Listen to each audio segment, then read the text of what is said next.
Hey, Aries, welcome to your weekly forecast for September 16th through the 22nd. We're going to pull some messages for the week for you from this deck, and then we're going to pull a crystal card for you from the crystal deck to see what might be a good crystal for Aries to work with this week in manifesting. As always, if you like the cards that you see in the video, I always have a link in the description of the video to take you to check out the decks for those of you who are interested in the cards or want to know more about them. I always have a link so that you can see them. All right, my darlings, let's connect here and see what's coming up for Aquarius. I'm sorry, Aries. Aries, Sun, Moon, and Rising for September 16th through the 22nd. Monday, Tuesday for Aries. Monday, Tuesday for Aries. All right, there's your Monday, Tuesday. We've had a couple of stalker cards this week. Wednesday, Thursday. So we'll see if any of them come up for you. And Friday, Saturday, and Sunday. All right, so Monday, Tuesday so far, my darlings. Sure enough, this is one of them. There's something in the collective energy. I shuffled. You all saw me shuffle. Yet this card came up and is repeating. So I believe so far, and I could be wrong, but I believe so far the signs that got this card. And it's funny because it's like coming up right in the beginning of the week. I feel it came up for Sagittarius, Pisces, and you guys. So there could be other ones that I'm forgetting. So you might have some of those signs in your moon or in your rising. Some of you, you might be dealing with a Pisces or a Sagittarius. Other ones of you, although not necessarily. Okay, but so this is a card letting us know that you are experiencing the Pisces full moon in a way where you really began looking for meaning and purpose. Your eyes are opening and you're realizing that the things that before you were putting your identity in or your worth in don't define you. So maybe before it was like you thought you were going to find fulfillment and connection in a love relationship. And maybe there's not anything necessarily wrong with your love relationship, but you're realizing, you know what, this isn't doing it for me. This isn't about who I am. This isn't defining me, or my career doesn't define me, or the money I have in my bank account doesn't define me. Whether it's a lot of money or a little bit of money, it doesn't say who I am. So I feel like a lot of you, whatever you were getting your confidence or your self-esteem from, you're realizing it's not really about who you are. And so when you have that realization, it can feel scary. It can come in with a feeling of like emptiness or something is lacking. Okay, but understand, embrace, and rejoice that you're having this moment of awakening. You're full on awakening and you're beginning to realize and see that, hey, you know what? I need to get to know myself. I need to put a different kind of way to gauge why I'm proud of myself or where I'm getting my self-esteem or where I'm getting my confidence in who I am. Because it's not going to be based on these other kind of pursuits, okay? It's going to be based on you connecting with your passions, really listening to your heart center. What is your heart center telling you? What are you passionate about? And this is going to help bring about that change, okay? Your Wednesday, Thursday card, Aries, you have entrapment. So some of you are really feeling stuck.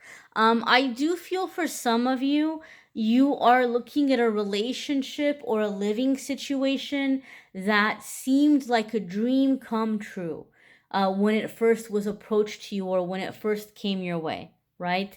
And now you might be looking at the situation, you're feeling, man, I am stuck. I'm feeling stuck with this person, or I'm feeling stuck with the situation. Aries, some of you are realizing you've been a little bamboozled.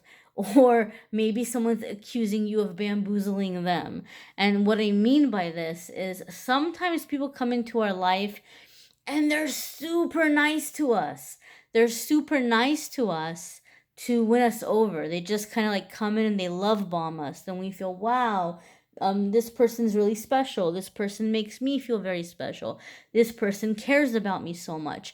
But there's like this underlying codependency, or like they need you or they want to hold on to you. So they shower you with all of this goodness so that they can get you in their in their hands, right?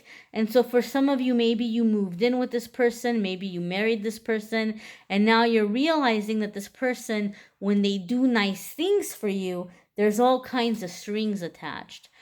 Some of you might have a person who's accusing you of being this way. Some of you might be dealing with a person whom you feel is this way. It's going to be different for different ones of you. But there may be a feeling of entrapment, and there may be this awakening of like that free give and take, unconditional give and take, and the desire to manifest an unconditional give and take.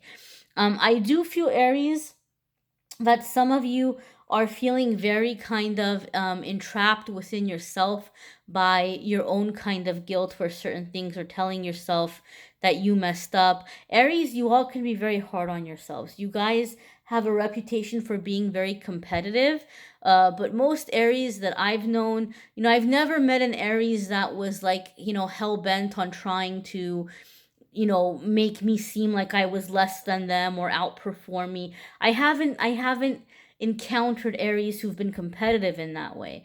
The Aries that I've encountered, they've been very competitive within themselves, like always pushing themselves to do more, always pushing themselves to do better than the last time, like being very hard on themselves or not giving themselves enough credit for what they've accomplished. So there's an entrapment for some of you. It's you within yourself. It's like that shadow or darker side of yourself is coming in. Like, what are you doing laying down lazy? Like, like just coming in to just kind of like lay down this verbal kind of beating on you. And so I do feel, Aries, like you're going to have to be aware of that negative ego midweek. And when you hear it saying things that are making you feel like you're not good enough, or things are never going to get better for you, or you don't deserve more, then you need to be on top of that, and you need to tell that voice, I choose not to hear this. I choose not to accept this. I choose not to believe this. I believe ... fill in the opposite positive thought. When you master this, you're also going to clear out the energy of the people in your life who are being nice to you because they want something. And then you're going to be able to manifest people who really have your back because they love you and they care about you for the right reasons. The next card here is we have sadness, right? So as you're seeing the truth of a situation, or as you may be seeing that maybe somebody was not completely and totally honest with you, or maybe you're seeing that somebody kind of had these selfish motives, you may be feeling a certain degree or level of sadness, okay? I don't feel that you're feeling sadness over something new. Like, I don't feel like something is happening um on the weekend that you're taking as a betrayal. I feel it's something you've already known, and maybe you just haven't wanted to accept it, or maybe you just haven't wanted to deal with it, and you're wanting to release it. Now, I want to say something about this card, Aries, and I know this seems like kind of a heavy reading, but understand something. I feel like even though some of you might have intense feelings this week, I do feel very strongly this is connected to the Pisces moon, because that Pisces moon energy, for me personally, I'm a pretty strong person. I really am. But one thing that I personally felt in that Pisces moon energy is it brought out like feelings of vulnerability. And I saw it in my clients. I saw it in the people that I had readings, private readings with them this past week. People were super vulnerable. And Aries, you are a sign that doesn't like vulnerability, because you're one of those, like badass energies. You don't like to be seen as somebody who's like needing something from someone. You like to have your independence. You like to hold your own. So I feel like this Pisces moon is really kind of still lingering with your energy. And a lot of the release for Aries is going to happen this week, the week after the moon, instead of like, the day of or the day after, like some people release. So I feel that whatever's happening at the end of the week is connected with this moon energy that you're releasing. And understand, here we have the number 5, and 5 is all about changes, okay? So this sadness that you're experiencing, that you're releasing, is happening so that you can bring about happy, positive beneficial changes. So remind yourself of that. See, man, this might not feel so great, but it's just a wave. I'm going to ride out the wave, and then it's going to be gone and out of my system, and then I can open up to new wonderful things that are coming in. But the cycle I feel like you're breaking, Aries, is the cycle of being way too hard on yourself and attracting friendships or relationships or people in your life who are nice to you because they need something. And then you're going to be able to manifest instead real people, real connections, people who are in your life for you. Okay, so we're going to go ahead and see what your crystal suggested crystal is here for the week ahead. And again, my dears, I really do invite you to watch your moon sign and rising sign videos, because some weeks, some of them may resonate with you more than others. Also, what could end up happening is, you might decide that you want to get a few different crystals, and you might want to use a few different affirmations for the week. You might find some crystal resonates with you more than your sun sign, but we're going to go ahead and see what crystal's coming up for you. And you have, okay, it says, remember the divine spark within. Aspire towards enlightenment. Increase mental clarity and intelligence. Improve telepathic communication skills. So these are the things that you're going to be able to manifest with this crystal. We're going to turn it around and see what it is. Ooh, Seraphinite. I love Seraphinite. It's a very, very powerful stone. My experience with it was I could not sleep with it on me. It was way too intense. But everybody's different. You might work with the stone and you may love sleeping with the stone. It was just, for me, it was one of the stones I couldn't sleep with. It was very intense for me. But Seraphinite is really great for opening up that channel of connecting with the angelic realm, receiving messages, receiving spiritual communication. It's a very beautiful, very powerful stone.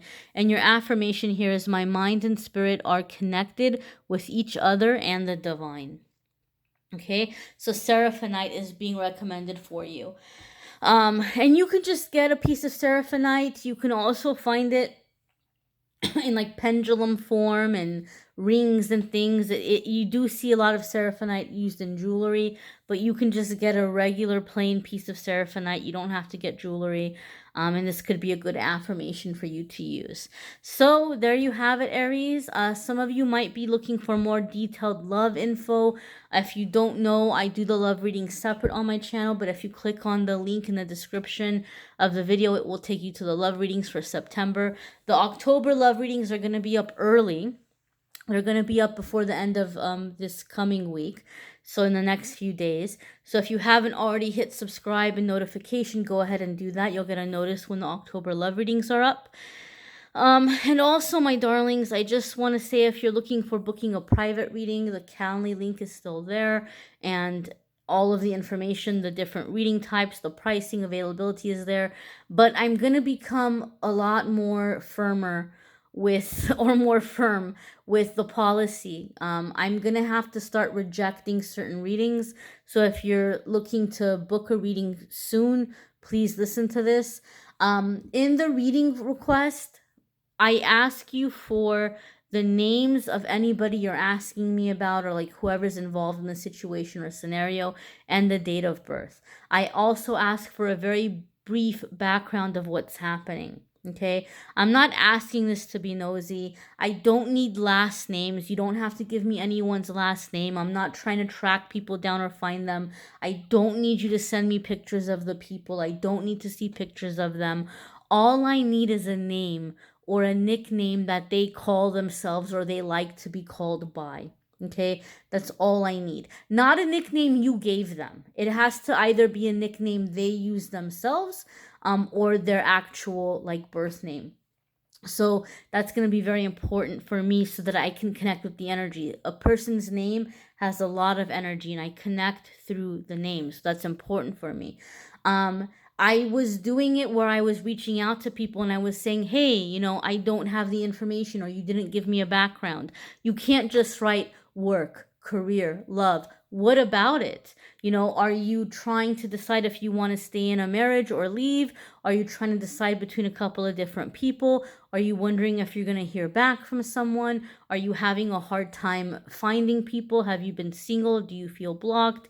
If you say work, career, what does that mean? Are you trying to start a business? Are you unemployed, having a hard time finding work? Are you wanting to make a career change? I need some kind of a background.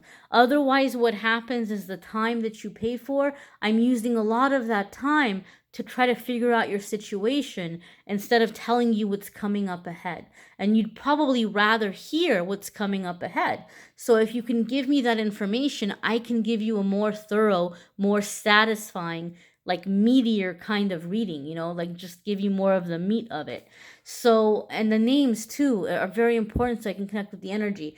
Before I was trying to message people and I was trying to get the information, but it's like pulling teeth. People are like, why? Why do you need it? Well, why do you need to know? Why? Okay, I don't have time to go back and forth. I want to do the reading. So if you don't feel comfortable providing that information, then I might not be the right reader for you. And then also it gets really backed up. And then other people are messaging me like, where's my reading? It's late. So it gets very confusing. Getting the information, it's like, okay, this email belongs to this reading request, that email belongs to that reading request. It gets very overwhelming, right? Or I have people, oh, I put the wrong phone number. Oh, I put the wrong email address. Or, oh, I forgot to ask a question. And the reading is already done and I've already tried to send it out. So you just take the time when you're filling out the form. I know you guys are excited. I love reading for you. I'm happy to read for you. But just take a deep breath. Just kind of ground yourself before you fill out the form. Make sure you're putting in the correct phone number. Make sure you're putting in the correct email address. Make sure that you're putting in the information that I'm asking for. And in that way, I can give you the best possible reading, which is my goal. My goal is to give you the best possible reading that I can give. So I thank you for your cooperation and your help with that. I thank you for watching, liking, sharing, commenting, subscribing, and I'm wishing you a fabulous week ahead, Aries.